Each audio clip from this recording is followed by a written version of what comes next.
ఇచ్చేటోని అప్పు పుట్టట్లేదు, ఎవడు బజార్లో నమ్మడం లేదు. నన్ను కోసినా కూడా 18,500 కోట్ల రూపాయల కంటే ఎక్కువ ఆదాయం లేదు.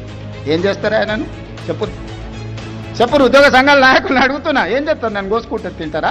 వండుకొని తింటారా? ఏం చేస్తారు? లేదు, ఉన్నదే 18,500 కోట్లు. ఎట్లా వంచుదామో చెప్పండి.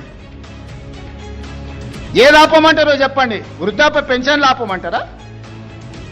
ఉచిత కరెంట్ ఆపమంటారా?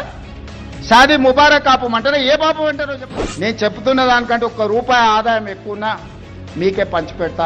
అత్యవసరానికే 22,000 కోట్లు, దాంట్లోనే 4,000 కోట్ల తుట్టుంది. ఇక ఆయన పెట్టిపోయిన 50,000 కోట్ల రూపాయల కాంట్రాక్టర్లకు పాత బకాయిలు ఇవ్వాలంటే నెలకి 7,000 కోట్లు కావాలి. ముఖ్యమంత్రి గారి మాటలు విన్న తర్వాత తెలంగాణ ప్రజలు ఎప్పుడూ ఒకటి మాట్లాడుకుంటారు, మాటలు కోటలు దాటితే కానీ కాళ్ళు తంగెళ్ళు దాటవని. ఎన్నికల ముందు ఈయన గారు హామీలు ఇస్తున్నప్పుడు ప్రజలందరూ కూడా నమ్మిండ్రు. ఆయన ఒక రాష్ట్రానికి ముఖ్యమంత్రి అనే విషయం మర్చిపోతున్నాడు. నాకు తెలిసి ఈ దేశంలో 4 కోట్ల జనాభా కలిగినటువంటి ఒక రాష్ట్రం 19 నుంచి 20,000 కోట్ల రూపాయల నెలకు ఆదాయాన్ని తెచ్చిపెట్టినటువంటి ఏకైక రాష్ట్రం తెలంగాణ. తెలంగాణ బీదది కాదు. తెలంగాణ చాలా గొప్పగా అభివృద్ధి చెందుతున్నాం.